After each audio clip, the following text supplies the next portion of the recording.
What if Gaza were turned into an AI-powered smart city with beachfront resorts and residents were offered $5,000 to relocate temporarily or permanently? That's the headline of a controversial post-war plan now circulating in Washington, complete with a US-run trusteeship, tokenized land rights, and a Gaza Riviera. Let's jump into it.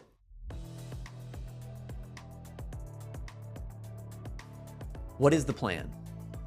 The proposal is called the Gaza Reconstitution, Economic Acceleration and Transformation Trust, the Great Trust. It's laid out in a 38-page slide deck published by the Washington Post. In short, it imagines Gaza under a U.S. trusteeship for at least a decade, while the territory is rebuilt into a high-tech economy. Think AI manufacturing hubs, new ports and airports, and seaside resorts branded in the deck as the Gaza, Trump, Riviera, and Islands. Yes, that's literally in the slides. The same deck proposes voluntary relocation of Gaza's roughly 2 million residents, either to other countries or to restricted zones inside Gaza during the construction phase. It projects about 75% would remain, but it openly plans for a portion to leave and offers cash and subsidies as incentives.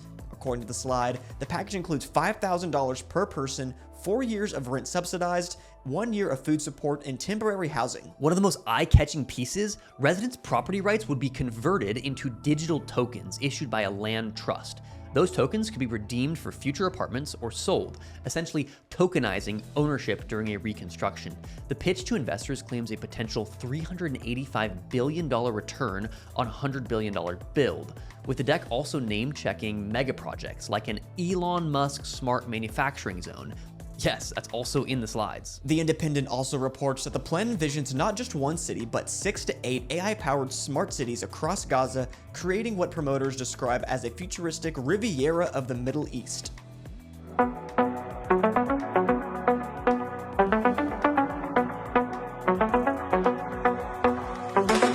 Tunnel is coming to set you free, bringing the light for all to see. No more tunnels, no more fear. Trump Gaza is finally here. Trump Gaza shining bright, golden future, a brand new light. Feast and dance, the deal is done. Trump Gaza #1. Trump Gaza shining bright, golden future, a brand new light.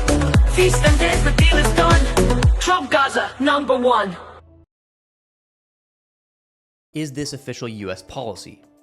Short answer, not yet. Reporting indicates that the plan has been pitched inside the Trump administration and discussed at high levels, but it's not been formally adopted as policy. According to Reuters, Trump welcomed the pitch in a White House meeting with his promoters, even as key Arab partners signaled opposition. Washington Post describes it as circulating within the administration, but not approved. Who's behind the plan? The Washington Post identifies the plan's primary promoters as Israeli entrepreneurs, notably venture capitalist Michael Eisenberg and tech founder Liron Tankman, with Boston Consulting Group providing a financial model. The story also details outreach to high-profile figures, including Jared Kushner, Tony Blair, developer Steve Witkoff, and Secretary of State Marco Rubio. BCG has since distanced itself and reportedly fired a contractor over involvement. The Tony Blair Institute acknowledged staff participated on calls, but said it did not author or endorse the plan. There's also a connection to the Gaza Humanitarian Foundation, GHF, a US-backed private aid channel that's been operating in parallel to UN mechanisms and has drawn sharp criticism from UN human rights experts for bypassing established humanitarian systems and for the risks of coercive assistance in a conflict zone. While GHF is not the same as the Great Trust, the overlap in players in the broader context of privatized aid and reconstruction have come under scrutiny. How the Great Trust would work. First, money. The slides promise that no US taxpayer funds are needed, just private capital seeking high returns from real estate, tourism, and industrial growth. The investor deck claims multi-$100 billion upside if Gaza becomes a logistics, tourism, and high-tech hub. Skeptics point out the obvious. This assumes massive security stabilization, permissive regional politics, and an unprecedented construction program in a territory devastated by war. Second, land and tokens. Properties would be pooled into a land trust, with residents getting digital tokens that represent claims on future housing or compensation. It's presented as a way to clear title problems after widespread destruction. Critics warn it could decouple people from their specific homes and neighborhoods, replacing concrete rights with speculative instruments during a period of extreme vulnerability. And third, governance. The deck envisions a US trusteeship over Gaza for at least 10 years, effectively an international administration run by Washington while new institutions are built. Legally, that's complicated.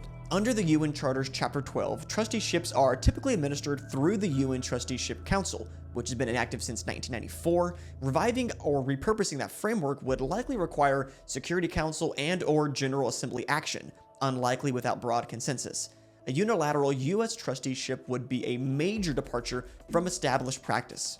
So, how has the world reacted? Arab states, including Egypt, Jordan, and the UAE, have publicly rejected any plan to remove Palestinians from Gaza. In February, 5 Arab foreign ministers and a senior Palestinian official sent a letter to Secretary of State Marco Rubio opposing displacement. Jordan's King Abdullah said he rejects any attempt to annex land or displace Palestinians. Egypt warned it would be destabilizing and sparked protests at Rafah. Palestinians both inside Gaza and in exile have overwhelmingly rejected the idea as ethnic cleansing, stressing the right to remain and to return to their homes. Israel's government, however, has factions that openly talk about encouraging emigration from Gaza. Ministers like Bezalel Smotrich and Itamar Ben-Gvir have repeatedly urged it as policy. Prime Minister Benjamin Netanyahu has at times signaled support for letting Gazans leave if they wish, while also rejecting a permanent Israeli reoccupation as the civil administrator. The details and intensity vary, but the voluntary migration concept has been aired publicly since late 2023. United Nations experts have warned that displacement under conflict and occupation conditions, even with cash incentives, can become coercive and violate international law. The Office of the High Commissioner for Human Rights criticized off-UN channels and warned that reconstruction must not be traded against rights or used to pressure civilians to leave. Western reactions have been mixed. Some U.S. officials and Republican allies have echoed the administration's interest in an ambitious redevelopment, while Democrats and many allies abroad have blasted the plan as unrealistic, destabilizing, and unlawful. Reporting shows Republicans themselves are divided, with some framing it as bold and others questioning cost, legality, and mission creep. The Guardian's latest editorial was scathing, calling the Gaza Riviera concept insane and warning that the scheme amounts to ethnic cleansing disguised as redevelopment. And in an unexpected twist, IKEA was named in the prospectus as a potential partner in the rebuilding of Gaza, but the company immediately issued a denial, stating it has no involvement or endorsement of the project. The inclusion of such a globally recognized brand underlines both the scale of the promoter's ambition and the speculative nature of the plan, since even the corporations named are quickly distancing themselves. Would this plan be legal? Here's the crux. Under international humanitarian law, forcible transfers of civilians from occupied territory are prohibited. That's Article 49 of the 4th Geneva Convention. The dispute is whether voluntary relocation in the middle of a war, when people's homes are destroyed, services collapse, and powers held by outside militaries can ever be truly voluntary, especially when cash, rent, and food are used as inducements. Legal scholars warn that coercion can be indirect if conditions are unlivable or controlled by an occupying power. Voluntary departures can still count as unlawful transfer. UN experts and many NGOs argue this plan would cross that line. On trusteeship, the UN system was designed for decolonization in the mid-20th century and is not currently active. Reviving it would require UN action and probably buy-in from the Security Council and General Assembly, both politically fraught. Legal analyses note alternative models, like a Security Council mandated transitional authority, but a unilateral US trusteeship is on shaky ground. Bottom line, without UN authorization and Palestinian consent, the governance piece faces a steep legal climb. There's also the question of property rights and tokenization. Converting titles into digital tokens during occupation and mass displacement raises issues of due process, consent, and expropriation under both international law and local law. Critics say the token scheme could facilitate large-scale land aggregation by a trust while people are displaced, locking in a new ownership map that residents later can't realistically contest.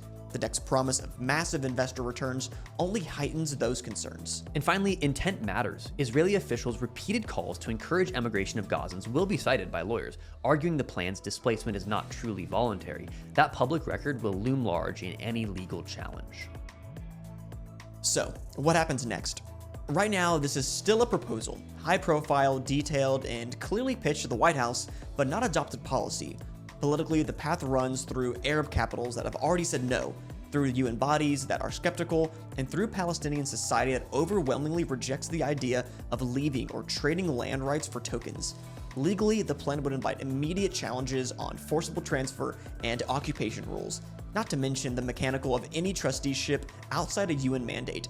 Expect the administration supporters to keep selling the smart city redevelopment with private money angle, while opponents focus on displacement and land control.